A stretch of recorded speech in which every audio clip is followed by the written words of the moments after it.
코로나19로 인한 서민 경제 위기에 정읍시의 적극적 대응이 필요하다. 안녕하십니까. 내장 쌍둥이 지역구인 이도형 의원입니다. 2020년 대한민국과 전 세계는 코로나19와의 전쟁이 한창입니다. 대한민국은 그동안 정부의 적극적인 방역 활동과 국민들의 적극적인 참여로 코로나19와의 전쟁에서 곧 승리할 것으로 기대하고 있습니다. 우리 정읍시에서도 관계 당국의 노력과 시민들의 참여로 코로나19 청정 지역을 유지하고 있습니다. 참으로 다행스럽고 자랑스러운 일이 아닐 수 없습니다. 그러나 역병으로부터 신체적 건강과 생명은 지켰지만 서민 경제는 매우 힘든 상황을 겪고 있습니다. 각급 학교의 등교가 늦어지고 사회적 거리 두기로 인해 학교급식 노동자, 학교급식 납품업체, 농산물 생산 농가, 일용근로자, 관광업, 숙박업, 대절버스 기사님들, 소상공인 등등 서민 경제 주체들의 일자리 축소와 이로 인한 소득 감소로 가뜩이나 어려운 지역 경제의 어려움이 너무나 큽니다. 경기도를 비롯한 여러 지방자치단체에서는 긴급 재난기본소득을 지급하는 등 정부가 나서기 전에 위기의 지역 경제를 살리기 위한 노력들이 펼쳐지고 있습니다. 전라북도에서는 전주와 남원은 소득에 따른 선별적 지원을, 군산, 익산, 완주 등 6곳은 소득이나 나이와 상관없이 보편적 재난기본소득을 5만 원에서 10만 원까지 지급하기로 했다고 합니다. 우리 정읍시는 지난 3월 1회 추경에서 코로나 관련 예산으로 7개 분야 55억 원을 책정했습니다. 소상공인에게 공공요금과 사회보험료 지원 35억 원, 나머지는 방역 관련 예산이었습니다. 그것도 국비 매칭으로 편성한 것이 대부분이었습니다. 본 의원은 지난 추경 예산안 심사 과정에서 정읍시 자주적인 또 적극적인 대책이 없다는 아쉬움을 지적한 바 있습니다만 지금 생각해도 너무나 소극적 대응이라고밖에 생각되지 않습니다.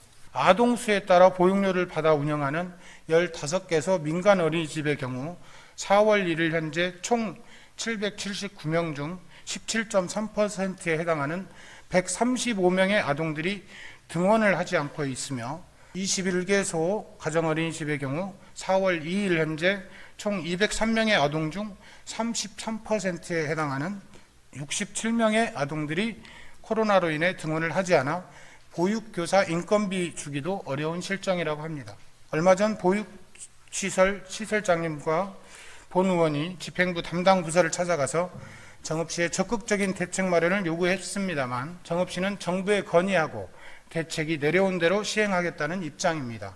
이래서야 어디 지방자치라 할 수 있겠습니까? 지방정부라 하기에는 너무나 부끄럽습니다. 이미 인천시, 서울 영등포구, 파주시, 오산시, 김포시, 성남시, 광명시, 거제시 등지에서는 민간 가정어린이집에 긴급 운영비를 지원하고 있습니다. 왜 우리 정읍시는 이렇게 한 발 빠른 정책을 내놓지 못하고 정부 지침에만 의존하는지 정말 아쉽습니다. 한편 20곳의 노인 장기요양 주간보호센터들도 이용 어르신들이 감소하였지만 장기요양 수가로 인건비 등 운영비를 감당해야 하기 때문에 위 어린이집과 같은 처지에 있습니다. 정읍시에 특단의 대책이 필요합니다. 본 의원은 위에서 말씀드린 아동 노인복지시설뿐만 아니라 사회적 거리두기 때문에 생계의 위협을 받고 있는 시민들을 위한 정읍시의 적극적인 자체적인 긴급 재난 기본소득에 대해 정읍시 집행부와 의회, 시민사회가 당장 머리를 맞대고 논의할 것을 제안합니다. 국비가 내려올 때까지 기다리기엔 시민들이 겪는 경제적 고통이 너무나 큽니다. 가용 재원이 없어서 엄두를 내지 못한다면 몇 가지 방법이 있습니다. 우리 정읍시 의회도 불효불급한 예산을 반납해서 재원을 만드는 데 동참할 수 있습니다. 아스팔트 덧씌우기나 시기를 조금 늦춰서 해도 되는 대형 건축공사의 시기를 조정한다면 200억 원 이상의 규모의 재원을 만들 수 있을 것입니다.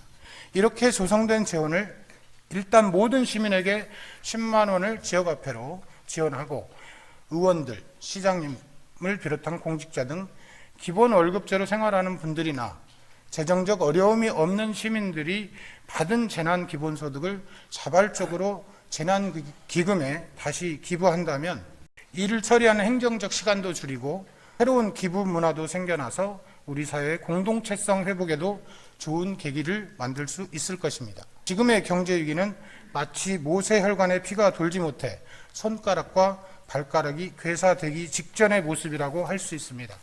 괴사된 조직을 잘라내지 않으려면 바로 지금 당장이어야 합니다.